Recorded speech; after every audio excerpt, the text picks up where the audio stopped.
La meditación tiene por título un título medio raro con el hacha afilada y se basa en Primera de Reyes capítulo 3. Las fotos estas las tomé ayer mientras iba pensando algunas partes de la meditación. Hace un año compré, año y medio compré una moto que está muy bien de motor, la compré muy barata, pero estaba muy venida abajo estéticamente, ¿no? Mi esposa me carga y me dice que parece una moto de motochorro. ¿Sí? Y yo le digo que bueno, que tener una profesión alternativa no viene mal, por las dudas, por si llega a hacer falta. Eh, no, así que me puse ayer a cambiar un poco la estética de la moto, ¿no? Ahí estaba la parte de la carcasa adelante, el manubrio que estaban muy feos, y ahí están mis herramientas. Y me encontré que como la moto ya tiene sus buenos años, estaba muy duro para sacar los tornillos, para desarmar. Y mis herramientas son compradas en Carrefour, así que son medias malas, ¿no? Entonces me encontré con eso, que la calidad y el estado de mis herramientas hacía que se haga bastante difícil la tarea. Así que tuve que echar bastante DW40 ahí, el lubricante que hace que se aflojen los tornillos y las tuercas para poder trabajar, ¿sí? Así que bueno, de ahí rescato esa idea. El estado de las herramientas hace que la tarea sea más o menos difícil, más o menos exitosa, ¿no? Y ahí es ya con los cambios, ahí con la carcasa nueva, un poco mejorada la estética de la moto, ¿sí? Ahí el guardabarro, compré por Mercado Libre las partes y el guardabarro me vino azul, le erraron en el color, así que hoy tengo que llevarlo al correo para devolverlo porque no, la idea es también ponerle el guardabarro nuevo. Bien, fíjense en que este versículo va en esa línea, ¿no? Eclesiastés 10:10 dice, si se usa un hacha sin filo hay que hacer doble esfuerzo. Por lo tanto, afila la hoja. Ahí está el valor de la sabiduría. Ayuda a tener éxito. Entonces, en términos metafóricos, tener el hacha afilada es tener sabiduría. La sabiduría hace que no haya que esforzarse tanto, ¿sí? O hace que sean más eficaces las acciones, ¿no? Y ahí está esa frase de Lincoln que dice, si me das 6 horas para cortar un árbol, las primeras 4 las paso afilando el hacha, ¿sí? La importancia de que las herramientas estén en la mejor condición. Si esto lo pensamos en términos espirituales, nosotros somos instrumentos, herramientas en manos de Dios, ¿no? Y como herramientas, como instrumentos necesitamos tener esta sabiduría, necesitamos un mantenimiento, ¿sí? También, estar en buenas condiciones. Así que vamos a reflexionar un poco en esto, en la sabiduría práctica que nos ayuda a resolver problemas y enfrentar situaciones en lo diario. Y si vamos a pensar en sabiduría, el personaje bíblico en el que vamos a reflexionar es Salomón. Bien, tal vez para ilustrar esto de lo importante de la sabiduría para resolver problemas, les cuento esta anécdota de Henry Ford, ¿sí? Cuentan que en cierto momento para la planta de producción y están perdiendo mucho dinero porque son varios días con la planta parada y llaman a un ingeniero que era muy reconocido en esa época para que vaya a ver qué es lo que estaba pasando. Y entonces mira la situación, mira los equipos y hace una marca con una tiza en uno de los generadores eléctricos. Y les dice, saquen toda esta parte del bobinado del generador, ¿sí? Y se va. Le sacan esa parte, el generador empieza a andar, se retoma la producción. Cuando pasa la factura, pasa $10.000, ¿sí? Y en esa época era mucho.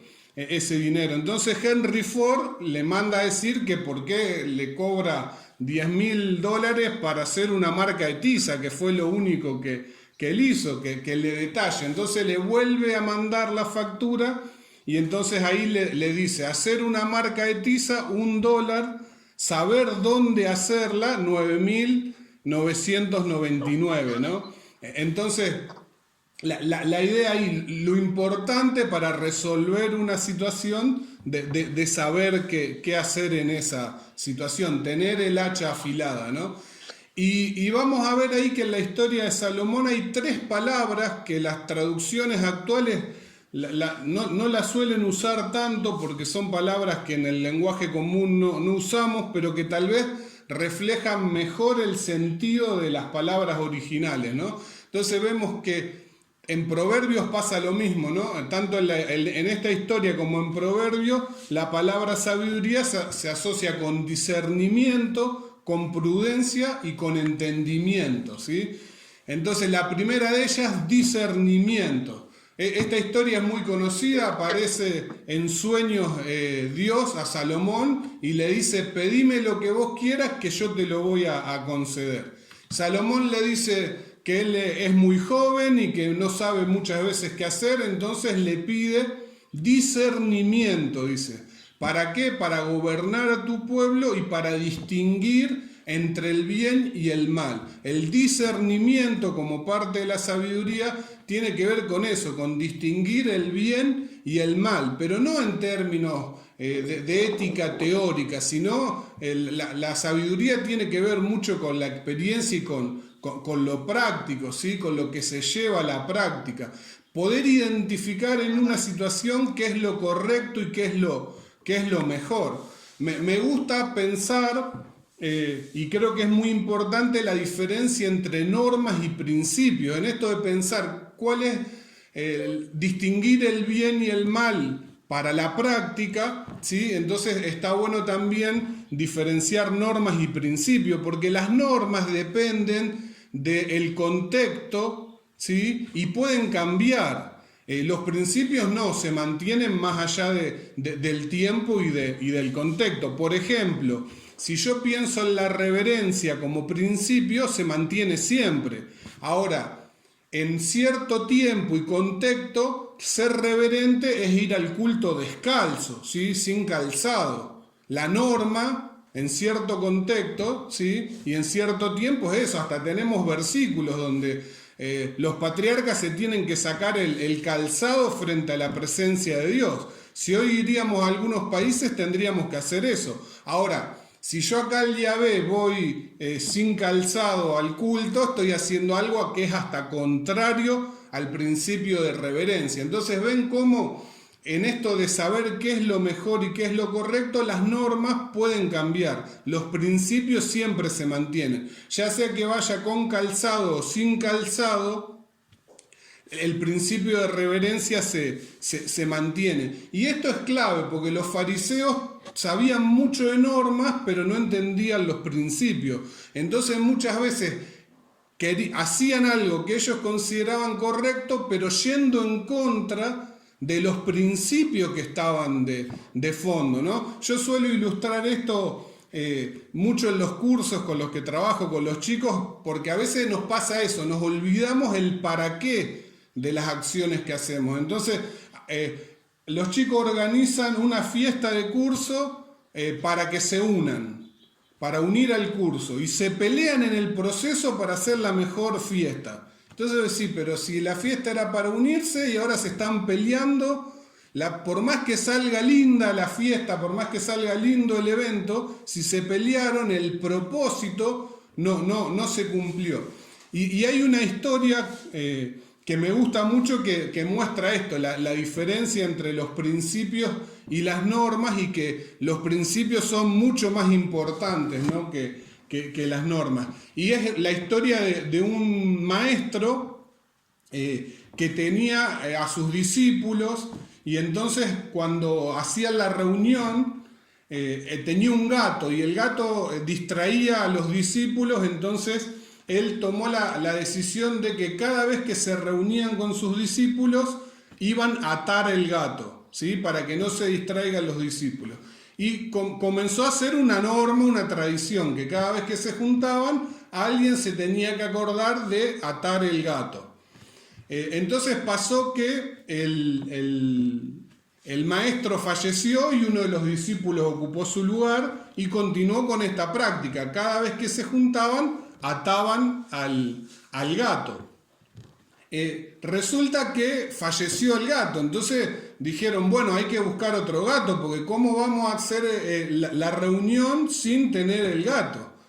Es más, algunos dijeron, bueno, ¿y por qué no agregamos más gatos para tener atados en ese momento?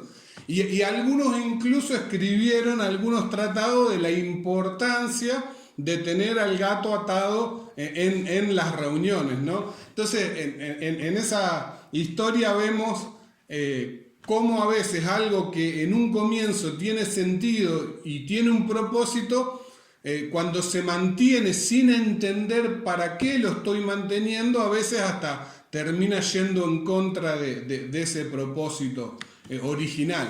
En psicoterapia, a veces para que las personas entiendan un poco mejor cuáles son sus principios, sus valores, los que se están activando en la práctica, no los valores que profesamos verbalmente, sino los que se activan. Suele usar alguna de estas tres preguntas. Si alguno quiere, elija la que quiera y piénsela, que ahí hago algunos comentarios sobre esas preguntas, ¿no? Creo que la pregunta que Dios le hace a Salomón, pídeme lo que quieras que te lo voy a conceder, es una gran prueba de valores, porque lo que elija Salomón ahí va a reflejar cuáles son sus prioridades, ¿no? Creo que ya con el ofrecimiento y con cómo transcurre la historia, ya empieza Dios a darle la sabiduría a él y el discernimiento, ¿no? En esta pregunta de si te regalarían 13.000 millones de dólares, ¿no? Un dinero que alcanzaría para todo lo que, para casi todo lo que se nos ocurriría, ¿no? ¿Qué harías, no? Entonces ahí nos ponemos a pensar y se activan valores, ¿no? Prioridades, ¿sí? O más flashera la pregunta, ahí siguiendo la metáfora de Pablo de que la iglesia es como un cuerpo. A veces en los talleres que coordino le digo, bueno, si tendrías que ser una parte de un cuerpo, ¿cuál serías? O si tendrías que ser un animal o un personaje histórico, ¿qué personaje elegirías y por qué? Y entonces la respuesta refleja un poco los valores que se activan, porque siempre que tomamos decisiones están ahí presentes nuestros valores, ¿no? Entonces, en el animal, el que elige, no sé, quisiera ser un tigre porque es fuerte, es lindo y no sé. Bueno, ahí se activa la fortaleza como valor, la belleza, ahí hay un valor estético. O alguien dice un delfín porque son inteligentes, entonces lo intelectual como valor, ¿sí? Entonces, hasta cuando hacemos esto, otra de las preguntas que a veces hago es si hay una inundación y tenés que salvar solo un objeto de tu casa, ¿qué salvarías? Nuevamente, cada vez que hay que elegir, se activan nuestros valores y nuestras prioridades, ¿no? Y a Dios le agrada el pedido que hace Salomón, y le da lo que él pidió, ¿sí? Le da discernimiento, dice el texto, que implica tener un corazón sabio y prudente, y le da también las otras cosas que no había pedido. Casi que suena a busquen primeramente el reino de Dios y su justicia, y todo lo demás será añadido. Un poco eso es lo que encontramos en esa historia. Pero acá voy a destacar la otra palabra que acompaña la sabiduría, no discernimiento, sino prudencia. Acá aparece la palabra prudencia. Y prudencia, a los que trabajamos en instituciones adventistas, creo que implica, y es muy importante, estas tres áreas.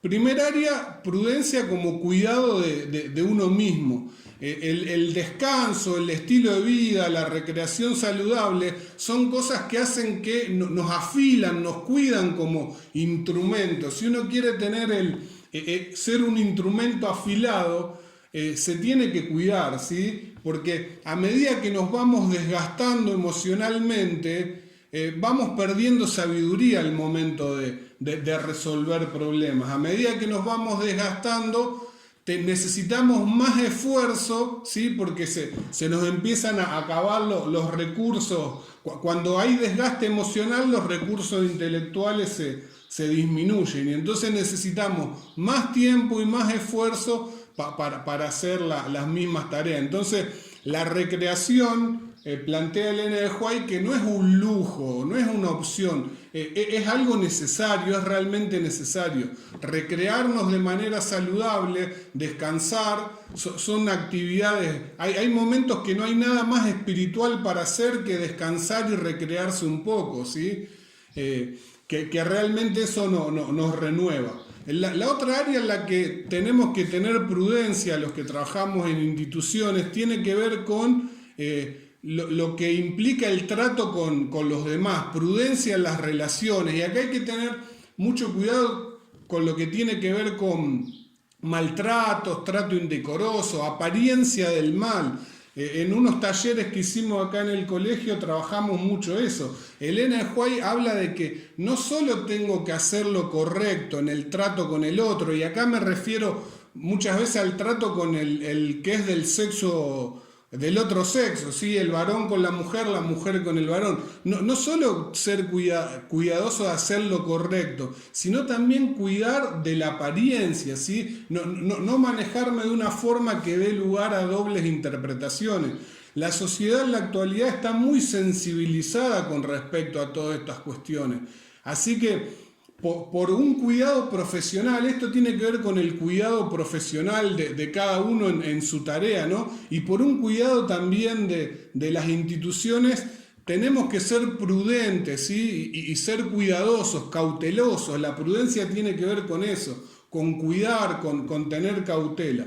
Y la otra área que es muy importante es prudencia en las tareas. Esto, pensamos en todo lo que es prevención de accidentes, de protocolos, todo lo que tiene que ver con ser prudentes, ¿sí? Para que no ocurran situaciones que no queremos que sucedan, ¿no? Y el último aspecto de la sabiduría es el entendimiento, ¿sí?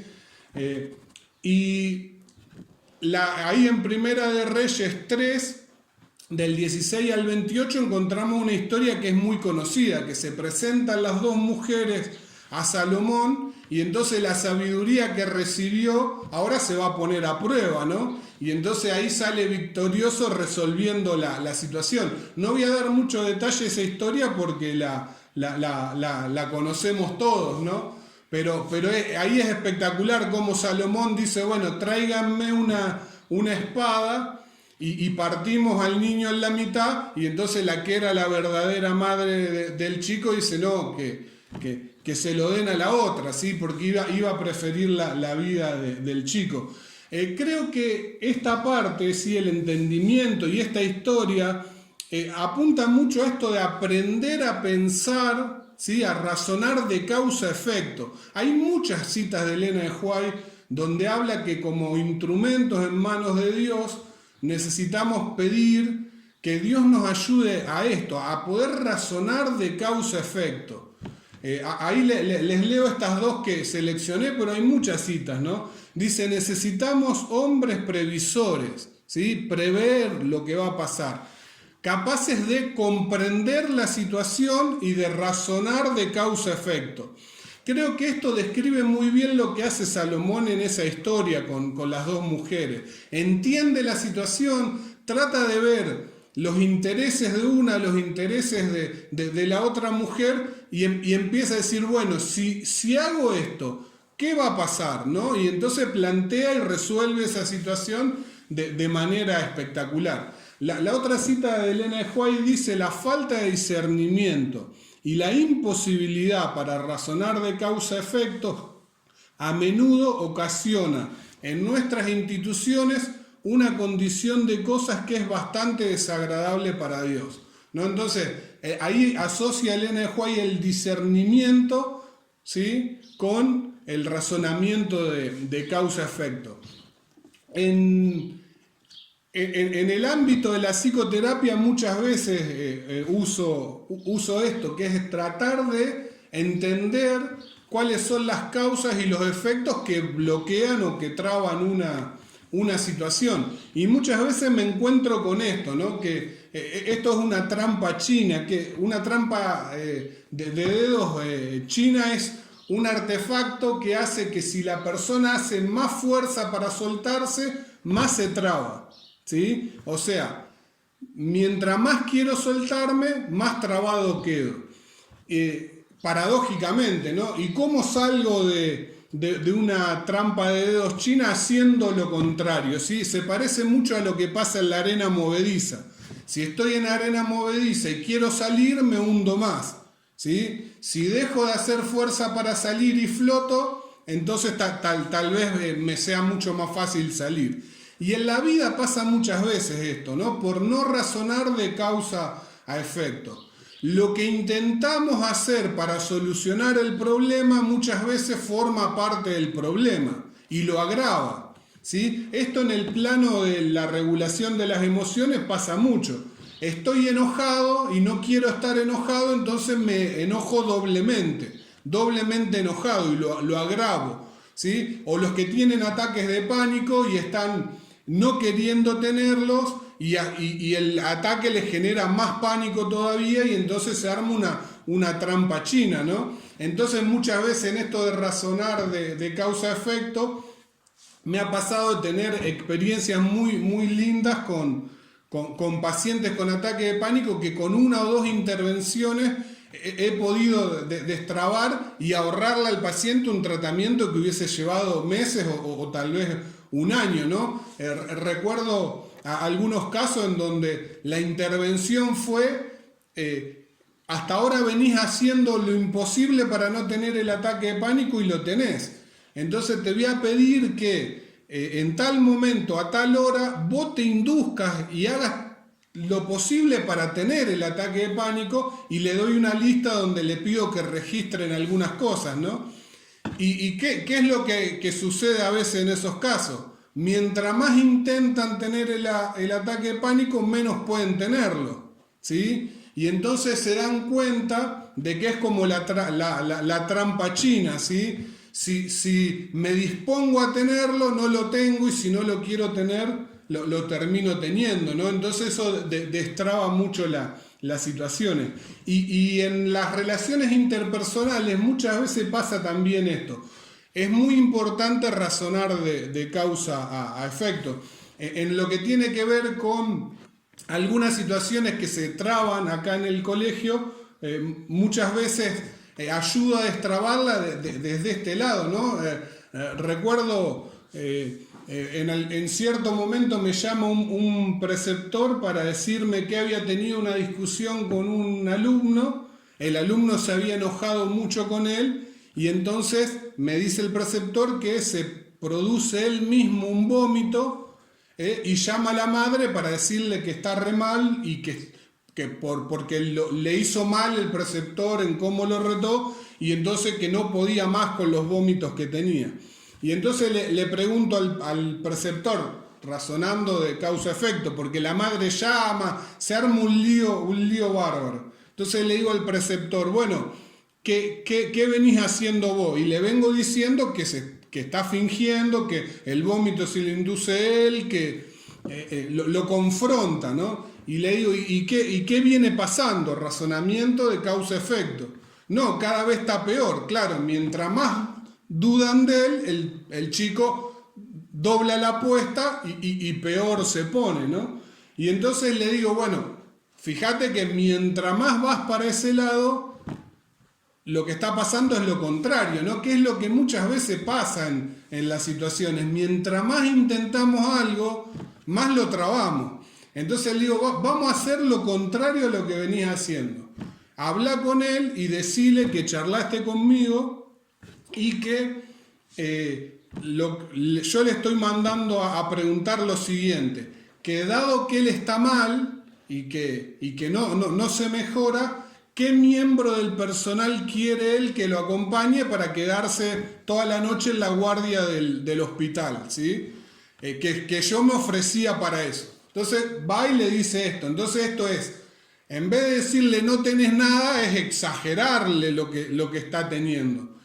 ¿Y qué es lo que hace el chico? Claro, no se quería comer una noche en la guardia del hospital. Dice, no, ya me siento mejor. Y llamó a la madre, le dijo que se sentía mejor, ¿sí? Y me ha pasado con muchas situaciones. En algún momento hemos tenido algunos chicos que se desmayaban, ¿no? Y también por una cuestión emocional. Y mientras más los confrontaban, más se agravaba la situación. A veces esto de las paradojas, ¿no? Mientras más intento algo, menos lo logro, se da también en las parejas, ¿no? Mientras más se acusan, ¿sí? Lo acuso al otro para que reconozca su error y el otro no lo reconoce y me acusa, ¿no? Y a veces uno de los dos sale de esta trampa y reconoce su parte y pide disculpas y eso hace que el otro pida disculpas y reconozca su parte también, ¿sí? Así que, bueno, recuerden las tres partes de la sabiduría: discernimiento, prudencia, ¿sí? Y entendimiento como razonamiento de causa-efecto. Bueno, es mi deseo y mi oración que Dios les dé a ustedes y a todos nosotros sabiduría para que podamos ser instrumentos afilados en sus manos, ¿no? Tenemos la promesa de que si le pedimos a Dios, Él nos va a dar sabiduría.